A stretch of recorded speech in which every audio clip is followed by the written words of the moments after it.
Hey, ¿qué tal? ¿Cómo están, amigos del Búnker? Gracias por escuchar otro episodio más de este podcast. Estoy bien emocionado porque ya estamos en el número 35 contra todo pronóstico. Ya casi nos acercamos a los 40 episodios y eso me tiene muy emocionado, muy feliz. Gracias de nuevo, creo que nunca me voy a cansar de agradecerles a todos los que se dedican un tiempo durante su semana, durante su día para escuchar este contenido. Realmente espero que les guste, espero que les esté sirviendo más que nada pues para cosas útiles en su día a día. Y bueno, vamos a empezar el episodio de hoy. Estoy muy emocionado, estoy muy expectante porque me costó mucho trabajo darle una buena estructura y una buena hilación, pero principalmente llevarlo o aterrizarlo en algo práctico, porque no quería que se convirtiera en mera información o simplemente en datos curiosos y ya. De hecho, muchos de mis apuntes creo que ya ni siquiera los usé o los voy a utilizar, porque había hecho primero yo una gran cantidad de hojas de apuntes, luego las fui resumiendo a menos, luego a menos, luego a menos, para terminar solamente con una página de apuntes, con los puntos más importantes para no desviarme mucho. Entonces, bueno, vamos a empezar. Me gustaría empezar platicándote acerca de cómo es que al día de hoy somos todo el tiempo influenciados por los países de nuestro alrededor o por las culturas más cercanas y, bueno, más ahora, ¿verdad? Pues por el internet, que puedes estar platicando con personas de otro país, con personas con un idioma completamente diferente, con términos diferentes, y ya es lo más común escuchar en donde quiera que tú estés palabras que no son de tu idioma. Yo soy de México, por lo cual, pues bueno, voy a dar algunos ejemplos aquí en México. México es un país que está principalmente influido por Estados Unidos y por el idioma inglés. Utilizamos palabras todo el tiempo que son de origen estadounidense, como por ejemplo selfie. Es una foto de formato retrato, y pues nosotros ya comúnmente decimos me voy a tomar una selfie, pero realmente esa palabra no pertenece a nuestro idioma, pero ha sido tan utilizada ya, ha sido tan común que ya la adoptamos como algo nuestro también. Por ejemplo, platicando con algunos amigos de Costa Rica, ellos en lugar de decir chido, como decimos los mexicanos, ellos dicen chivísima. Y, y después de platicar, pues, con tiempo con ellos, o después de enviarnos audios, o cosas así, una que otra vez a mí ya se me ha salido decir, eso está chivísima, o incluso otros amigos podcasters también he notado que aunque son mexicanos, por tener contacto con otros amigos de este país, también ya dicen está chivísima, o términos que no son propios del mexicano. Y es un muy buen ejemplo para empezar, porque esto mismo es lo que ha pasado en todas las culturas, en todos los países a lo largo de toda la historia. Por eso es que estudiar la Biblia es todo un arte y requiere de mucha paciencia, requiere pues de estar investigando, de estar conociendo cada vez más todo lo que involucraba el tiempo de los judíos. Sería un error querer leer la Biblia sin entender todo lo que había en su contexto en ese momento. Para nosotros, por ejemplo, algo súper común es hablar acerca de presidentes, ¿no? Y de cómo es que los presidentes hoy en día se rigen por sus cámaras de diputados y forman sus leyes, y luego esas leyes son aplicadas y violadas al mismo tiempo por algunos y demás. Y eso mismo, este mismo contexto de nosotros lo llevamos o lo aplicamos cuando leemos la Biblia. Y entonces cuando leemos de los emperadores o de los reyes, creemos que eran como los nuestros. Creemos que también, no sé, eran mesurados en tomar decisiones, o eran mesurados en establecer sus leyes o en establecer los impuestos. Y no, era una cultura completamente diferente. Incluso mucho más la cultura del Antiguo Testamento de los judíos, porque ahí toda su cultura, toda su vida giraba en torno al templo. Todo giraba en torno al lugar santísimo. Los mismos reyes giraban sus leyes, giraban sus sus impuestos giraban a, no sé, sus día a día, mucho en torno a su religión, mucho en torno a su templo.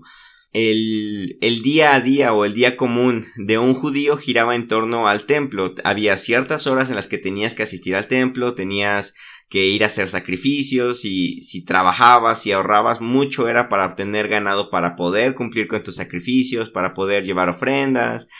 La cultura judía en general giraba en torno a su religión, cosa que hoy en día en el mexicano pues ya no se puede entender, ya no puede vivir, porque pues ahora nosotros somos principalmente guiados por una filosofía o por un estilo de vida capitalista. Nuestra vida o la cultura gira en torno al dinero. Y bueno, ¿esto qué tiene que ver, no? Con el estoicismo.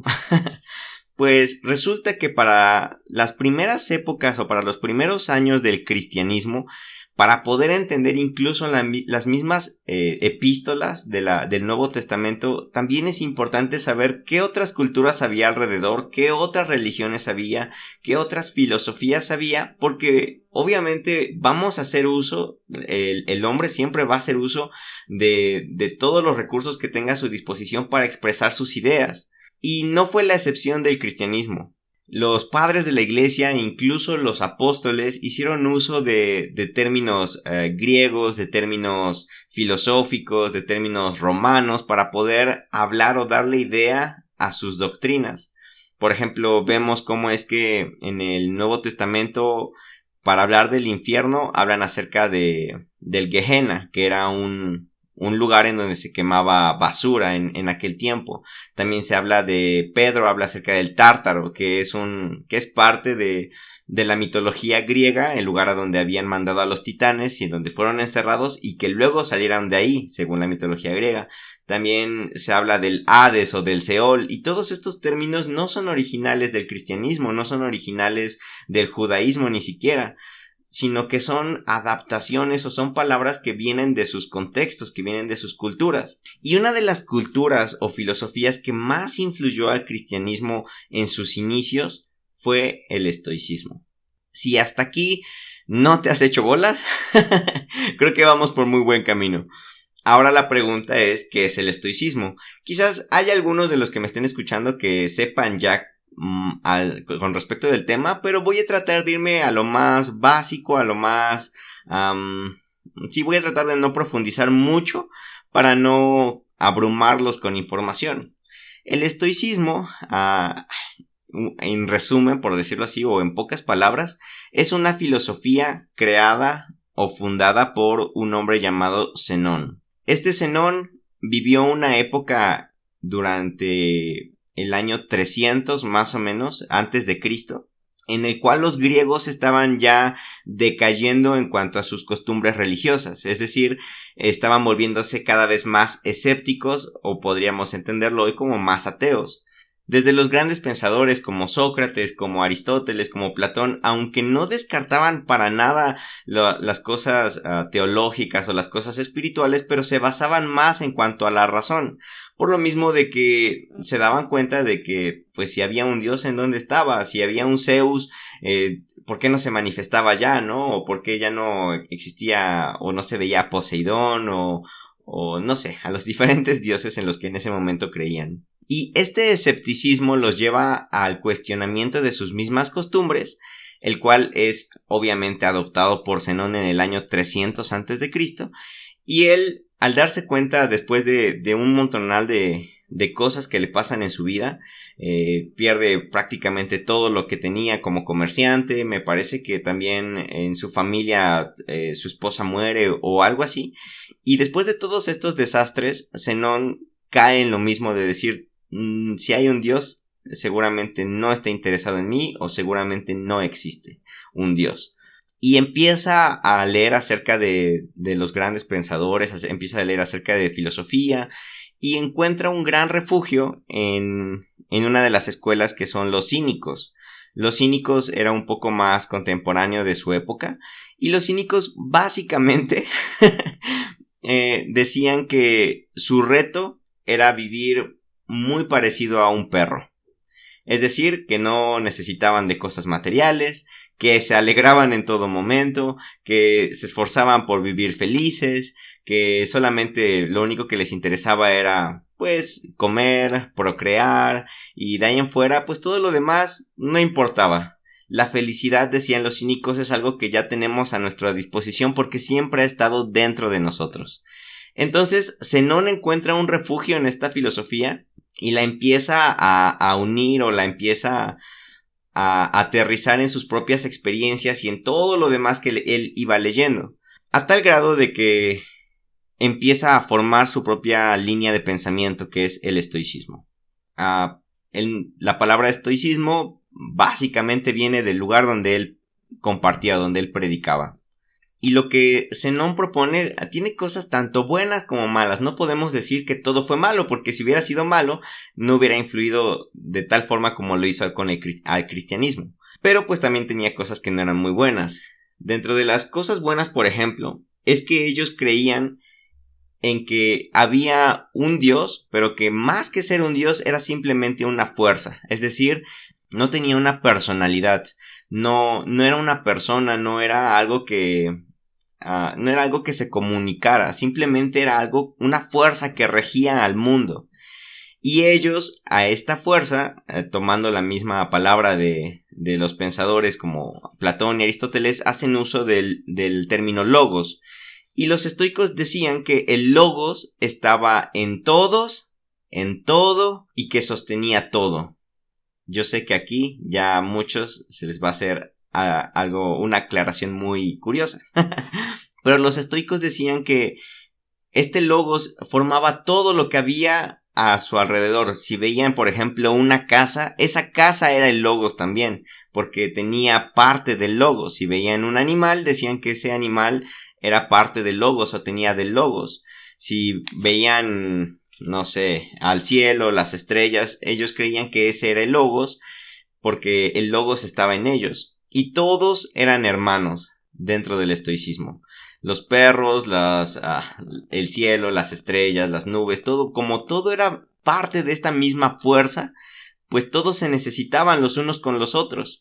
También decían, y también esto es muy interesante, que el logos era una fuerza principal y que había sido la causante de todo lo que acontecía a su alrededor. Es decir, podríamos decir que ellos fueron los primeros en establecer o en hablar de forma sistemática acerca de la predestinación o acerca del determinismo.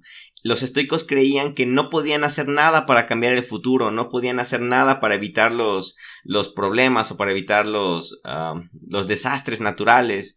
Ellos decían que todo ya tenía un plan, ya todo estaba regido bajo un plan del logos, y que lo que a ellos les concernía entonces hacer simplemente era en cómo iban a reaccionar con lo que pasaba a su alrededor.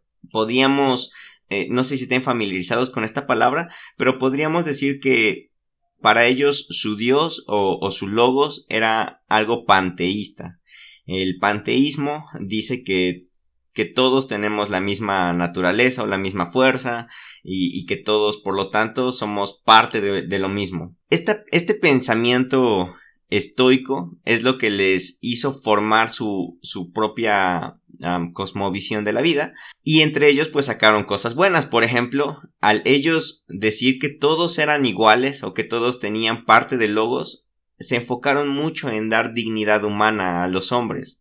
Por ejemplo, ellos iban y estaban en contra de la esclavitud porque decían, él es igual que tú, él tiene la misma naturaleza que tú, que es el logos. Ellos luchaban a favor de la igualdad, luchaban a favor de la dignidad del hombre, de la mujer. Entonces, eso es uno de los aspectos positivos que trae el estoicismo. Otro era el hecho de que, bueno, estamos hablando de las cosas buenas, ¿verdad? Otro era el hecho de que ellos se enfocaban en, pues si esto está pasando y no puedo hacer nada para cambiarlo, pues mejor lo vamos a tomar de la mejor manera, que es como que de las frases o de las palabras más comunes de nuestros tiempos incluso, ¿no? El decir, pues si no puedes hacer nada para evitarlo, pues ¿para qué te preocupas? Es una de las frases preferidas de mi hermano. ¿Puedo hacer algo para cambiarlo? No, pues entonces no me preocupo.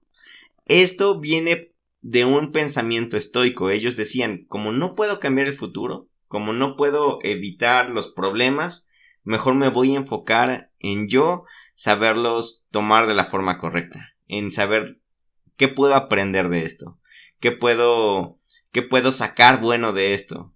Por lo tanto, podríamos decir que ellos se encargaban de buscar la razón por sobre todas las cosas.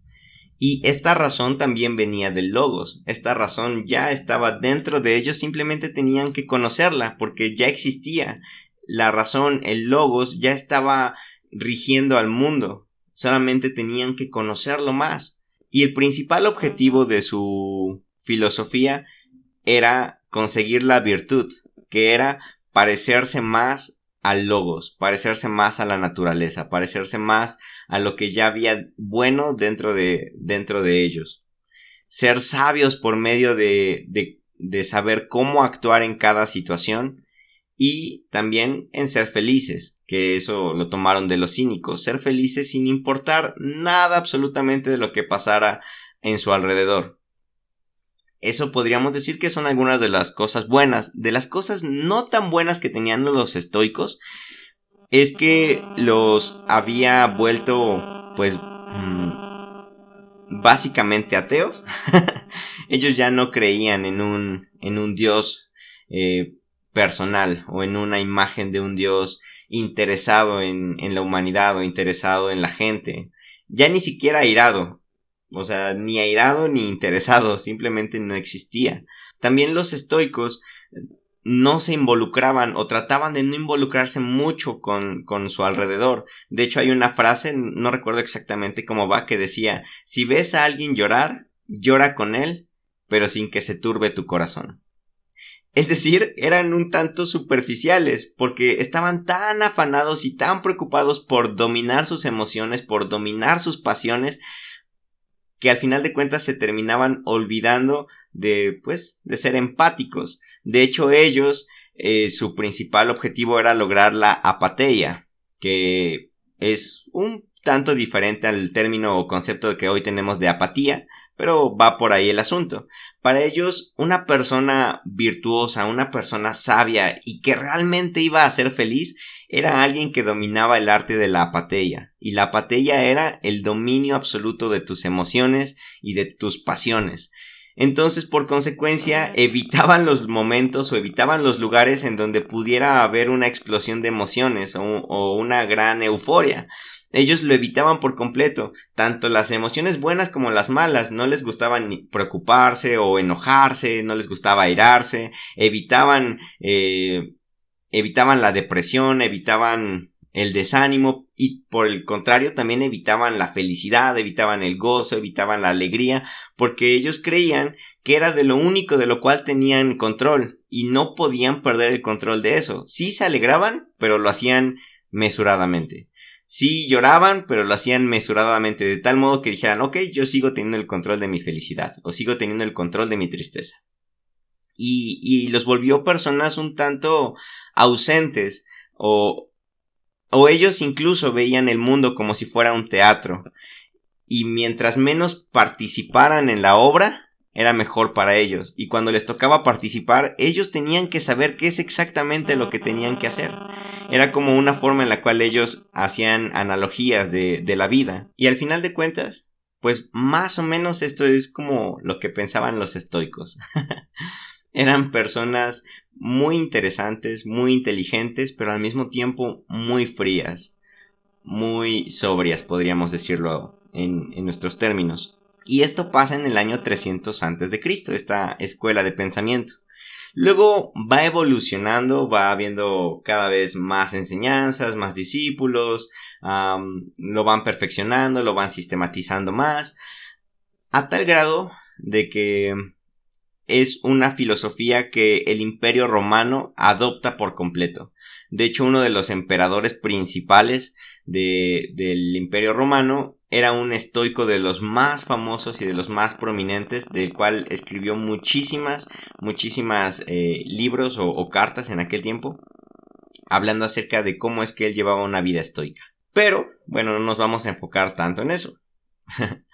Ahora, del otro lado, que estaba el judaísmo, por ahí del año 70 aproximadamente, del año 50 o 40, realmente no hay una fecha exacta porque no hay mucha información de este hombre, pero lo más aproximado de lo que se cree es que él nació en el año 40, en el año 30. Y este hombre se llama Filón. Filón viene de Alejandría y él tiene influencias desde su niñez helénicas y es instruido en la religión judía. Entonces él crece más bien con esa ambigüedad entre lo helénico, lo de Grecia, los pensadores, las filosofías y la religión judía. Conforme él va creciendo, se le hace bastante negativo que los griegos se burlaran de los judíos o que los judíos fueran objeto de burla de estos pensadores.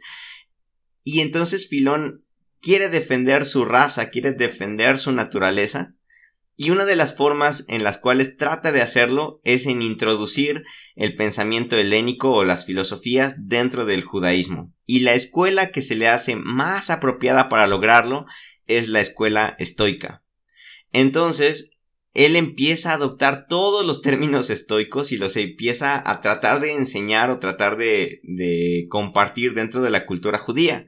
De las principales cosas que hace Filón es que el Antiguo Testamento lo interpreta de una forma alegórica. Se dice que de hecho aquí es en donde inicia la interpretación alegórica de la Biblia, por medio de Filón.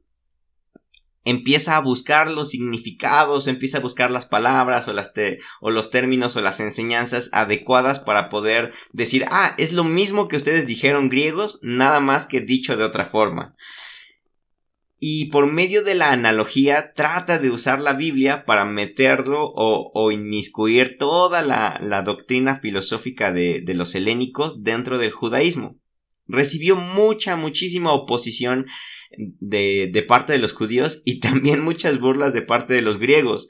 Ni los griegos ni los judíos creían mucho en lo que él estaba diciendo, pero los primeros cristianos sí creyeron y sí aceptaron y sí tomaron todo lo que Filón enseñaba. Bueno, no todo, ¿verdad? Casi todo lo que Filón enseñaba.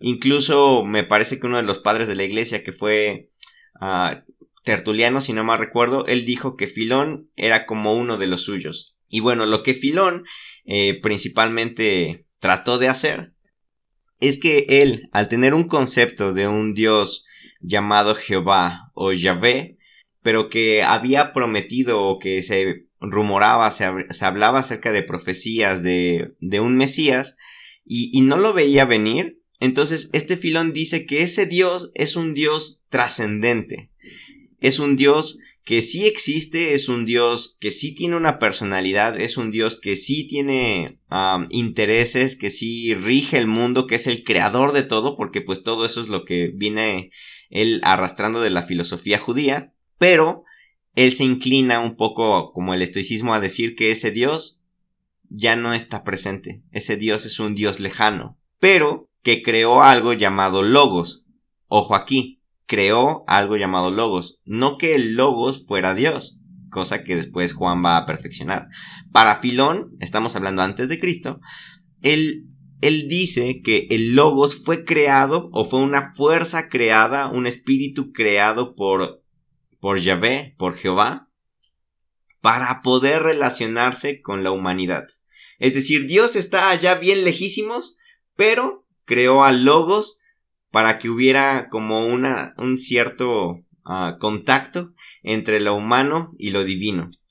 El Logos es muy parecido al de los estoicos, estaba en todos y en todos, se relacionaba con todos, era el origen de las ideas, era el origen de la razón, el origen de la ética, el origen de la moral. Ese era el Logos para Filón, que lo toma claramente de los estoicos, pero lo fusiona con el judaísmo y genera esta idea, por decirlo así. Ahora, también como Filón era de Alejandría, tenía una cierta influencia por parte de los esenios, que era otra, podríamos decirlo secta, por decirlo así, o bueno, otra rama del judaísmo, que eran un poco más ermitaños, se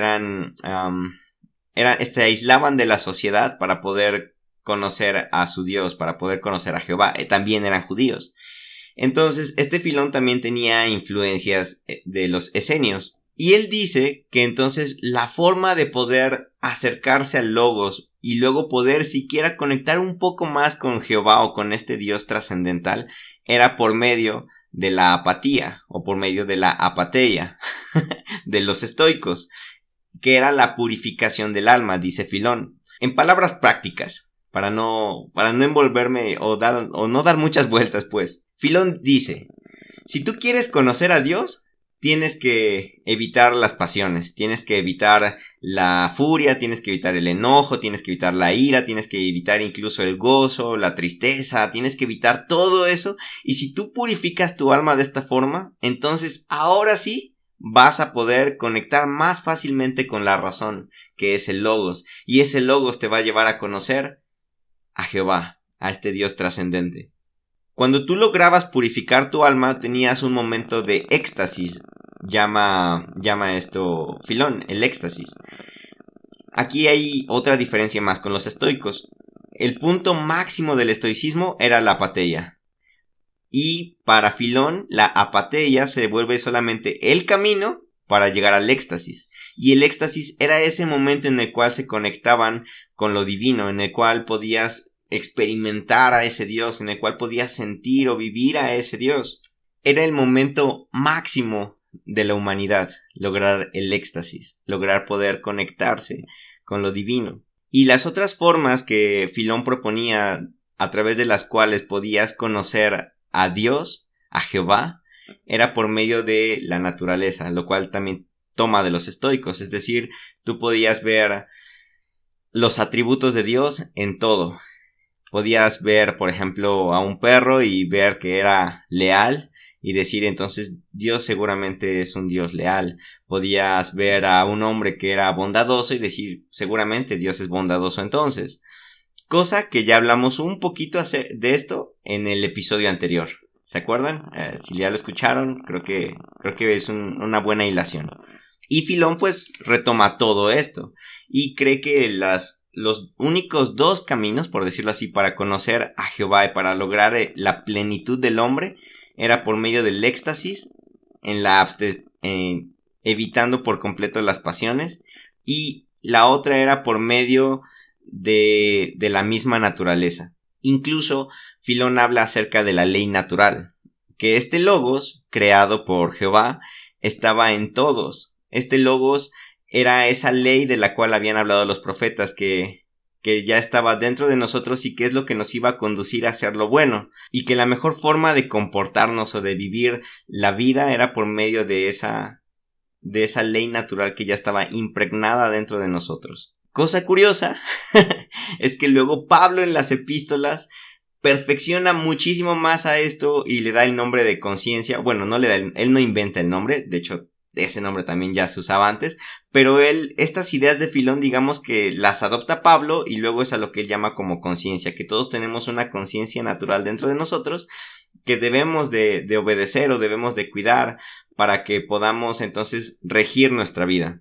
Y aquí todo esto tiene una hilación desde los estoicos.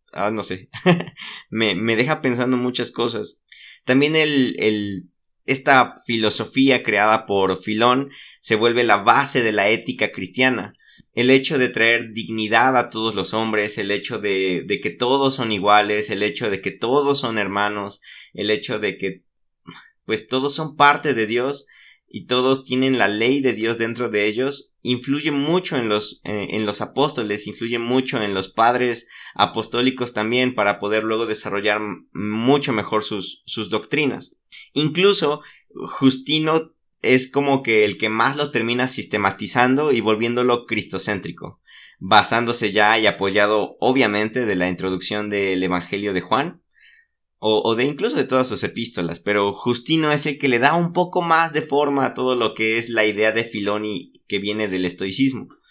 Incluso luego Tertuliano, basado en estas ideas estoicas y de Filón, es el que propone la idea de que el alma es algo material, el alma es algo natural, y entonces cuando tú tienes un hijo, parte de tu alma va transferida a él.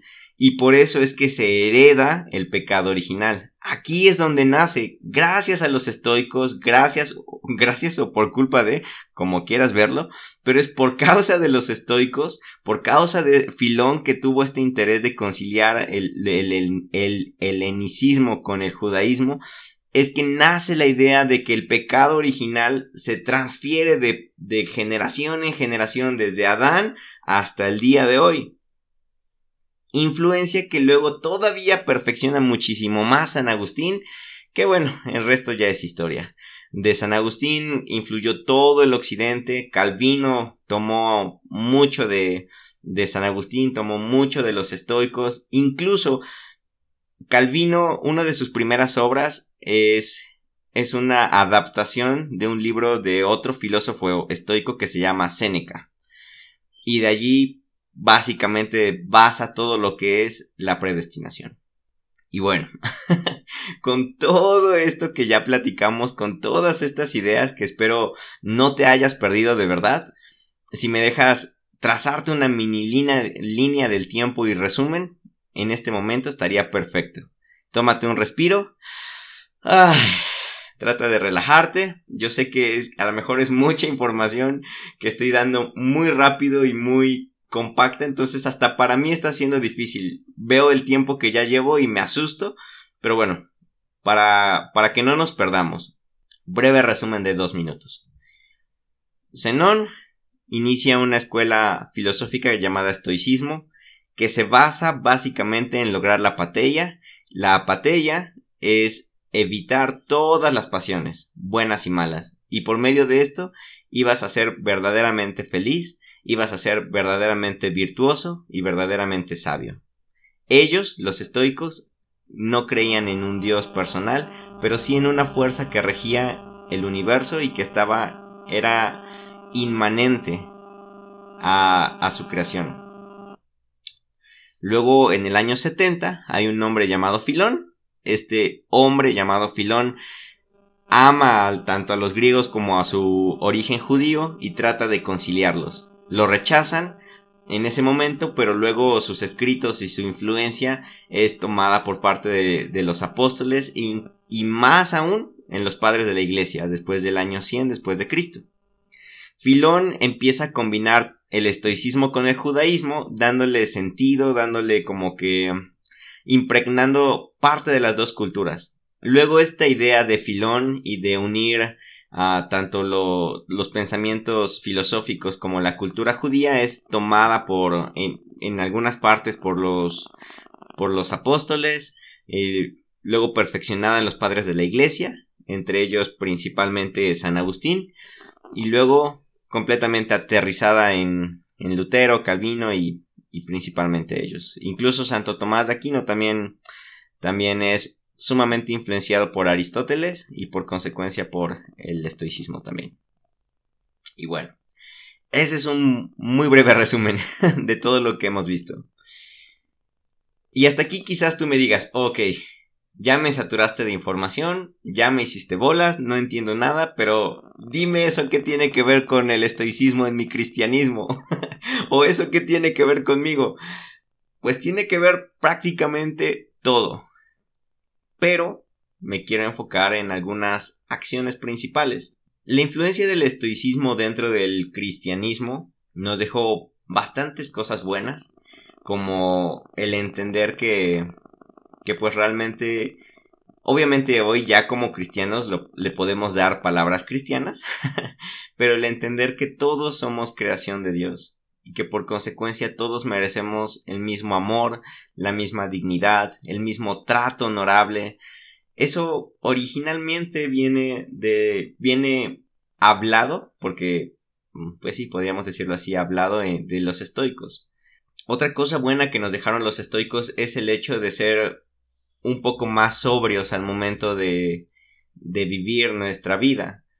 El hecho de, incluso, me voy a atrever a decir esto, pero un historiador cristiano dice que la frase todo coopera para bien, dicha por Pablo, todo coopera para bien para los que aman a Cristo, es meramente una máxima tomada de los estoicos, porque los estoicos creían eso, que como no podían hacer nada para evitar lo que iba a suceder, ellos tenían que sacar lo mejor, ellos tenían que exprimir lo mejor de ello y usarlo para bien. Obviamente Pablo lo cristianiza y lo termina volviendo: todo coopera para bien para los que aman a Dios. Todo esto es parte de una influencia estoica. Ellos le dieron voz y le dieron palabras a muchas cosas que sirvieron de fundamento para el cristianismo. Pero también nos dejaron muchas cosas malas, como es, por ejemplo, el extremo de la apatía hacia la vida. Aquellas personas o aquellos cristianos que más que más que practicar templanza, practican una apatía extrema hacia la vida. Mucho de esto incluso lo vemos dentro de nuestras iglesias, esas expresiones de decir: ay, pues no me importa, o pues si no me afecta, pues ¿para qué me preocupo? O no voy a hacer nada por cambiar, o no puedo evitarlo, pero a tal grado de que se vuelve indolente, a tal grado de que conduce a la indolencia, de que pues como no puedo hacer nada para cambiarlo, como no puedo hacer nada para evitarlo, pues mejor no hago nada. Y entonces se vuelve una apatía crónica, una apatía indolente, de que no te quieres involucrar con lo que está pasando. Y eso es algo triste que se ha venido arrastrando por parte del estoicismo. Esta manera de pensar de que no nos perturbemos o de no ser perturbados es algo muy muy estoico.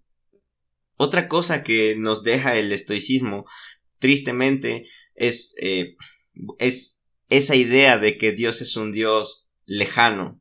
De hecho, Marción, que es uno de los considerados herejes de la iglesia, de la historia de la iglesia, Marción decía que el Dios del Antiguo Testamento no puede ser el mismo que es Jesús, que definitivamente no es, o que no es real, o que no existe.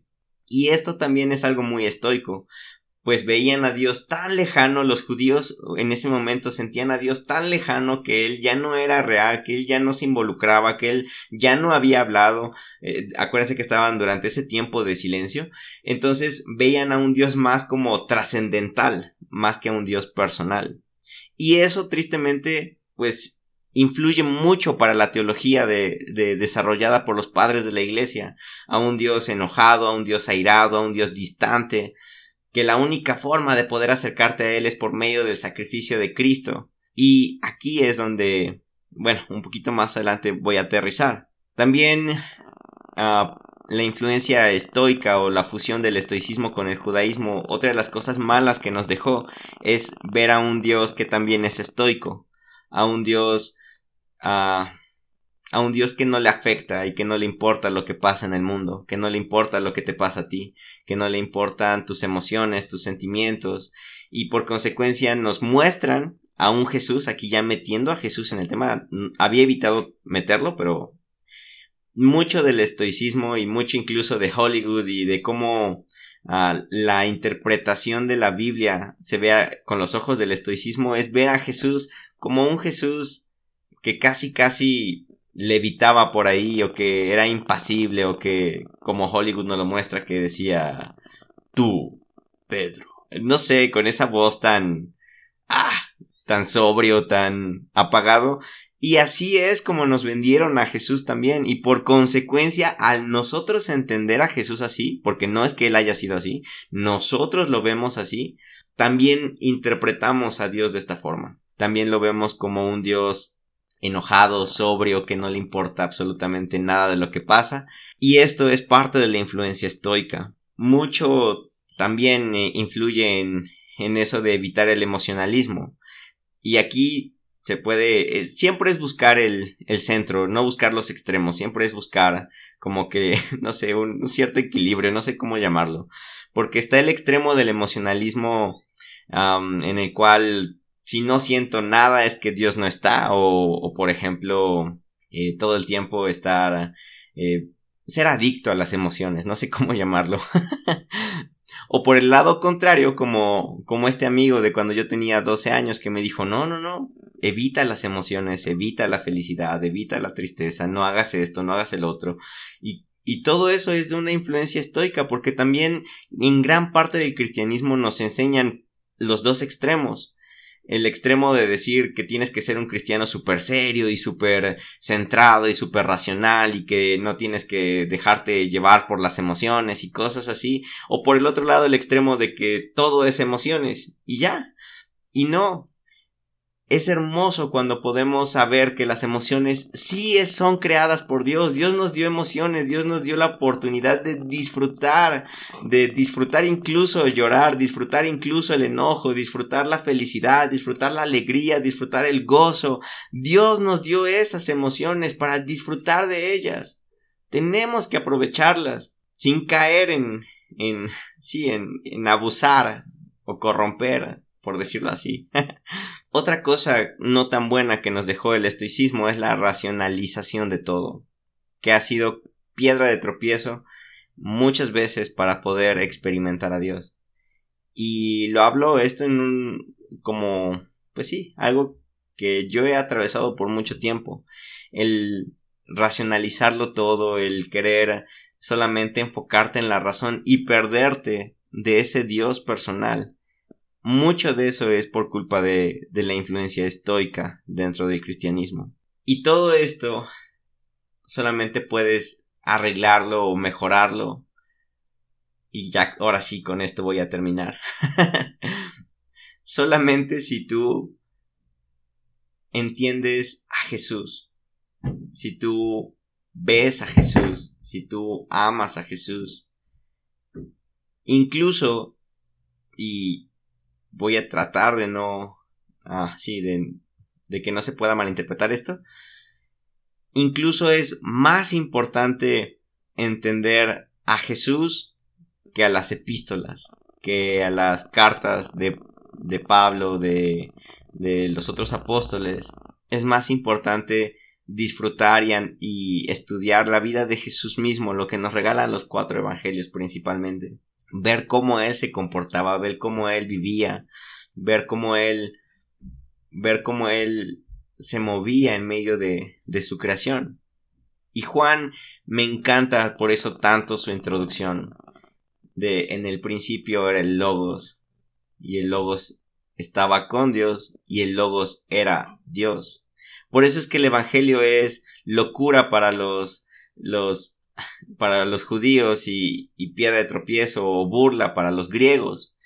Porque imagínate, por ambos lados había una pelea, o bueno, no una pelea, pero un rechazo en sus filosofías, y Jesús viene a centrarlas.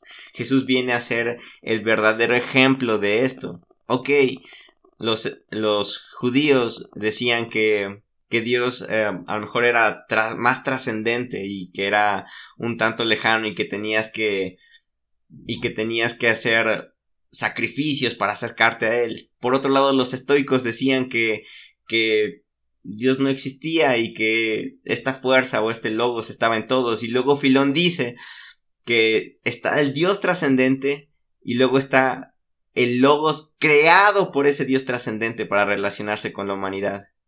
Y luego viene Jesús y luego viene este evangelio de Juan que te dice el logos no fue creado, el logos es Dios. Y el logos sí está interesado en ti. Dios sí está interesado en ti. Dios sí se quiere relacionar contigo. Y Él habitó entre nosotros y vimos su gloria, gloria como la del unigénito. En serio, creo que por eso, sin miedo de decirlo, pero son mis versículos favoritos de toda la Biblia. La introducción del Evangelio de Juan. Al día de hoy, obviamente, con todo esto. Cómo disfruto leerlo. Con todo este contexto, con todo este panorama. Porque al final de cuentas eso es lo más importante. Que tú puedas entender que Dios está interesado en ti. Que Él no está lejos de ti. Que Él se hizo hombre. Que Él es tu padre. Que Él es tu hermano. Que Él sostiene todo. Que Él es el que creó todo. y por medio de su Espíritu Santo está en todos, pero sigue siendo Dios mismo. Ya no una fuerza impersonal, sino que es Dios mismo el que está interesado en su creación. Y eso tiene que cambiar por completo tu manera de ver el cristianismo. Eso tiene que hacerte entender que Jesús no es la respuesta para calmar el furor y la ira divina, sino Jesús es Dios mismo, es el Padre mismo, dándose a conocer en amor por su creación. Esa frase que creo ya antes he mencionado y que obviamente no es una frase mía. No recuerdo en este momento quién es el creador de esa frase, pero esa frase que dice que Jesús no vino a cambiar lo que Dios piensa del hombre, sino vino a cambiar lo que el hombre piensa de Dios. Por todo lo que hablé en el episodio anterior. El hombre pensaba que era un Dios airado, que era un Dios enojón, un Dios lleno de furor, porque eso es lo que él veía en sí mismo y lo transfería hacia Dios. Pero realmente Dios no era así. Esa era la creación, esa era la interpretación del hombre de Dios. Pero cuando Jesús se hace hombre, Él nos viene a explicar realmente cómo es Dios, y es un Dios de amor. Es un Dios que perdona, es un Dios que ama, es un Dios que sana, es un Dios que se junta con prostitutas y con pecadores y que se sienta con borrachos y con traidores. Ese es Dios, ese es nuestro Dios. Es un Jesús que sí tenía emociones, incluso la Biblia habla acerca de cómo Él sintió furor, sintió pasión, sintió tristeza, sintió enojo, sintió compasión. Dios vino a mostrarnos cómo hacer uso de esas emociones, para llorar con los que lloran, reír con los que ríen, gozarnos con los que se gozan, involucrarnos con nuestras emociones, saber disfrutar de la vida, saber disfrutar de cada momento. También Jesús nos vino a enseñar cómo es que no todo se trata de razón y de racionalizar todo, sino de vivir con razón y con fe, ser hombres de fe. Dios tiene una pasión, que es el amor, y Él no tiene miedo en expresar su amor, en dar a conocer su amor, en externalizar su amor. Su amor es escandaloso, su gracia es escandalosa, y ese es el Jesús en el cual nosotros creemos. No era un Jesús estoico, aunque sus discípulos fueron estoicos. No era un Dios estoico, aunque sus discípulos o los cristianos que le siguieron lo quisieron entender o explicar por medio del estoicismo. No era un Dios estoico. En conclusión, aunque tenemos en nuestro cristianismo muchas cosas malas del estoicismo, también tenemos cosas muy buenas que le debemos a ellos, a su influencia. Pero lo más importante, en lo cual de verdad quiero que te lleves hoy, es que Dios está interesado en ti. Es un Dios personal, es un Dios cercano a ti, es un Dios amante y tú puedes relacionarte con Él. De ahí en fuera todo lo demás, espero que te haya servido solamente como datos curiosos o para llegar a otras conclusiones. Yo qué sé, espero lo hayas disfrutado. Eso es todo. Chao, Dios con ustedes.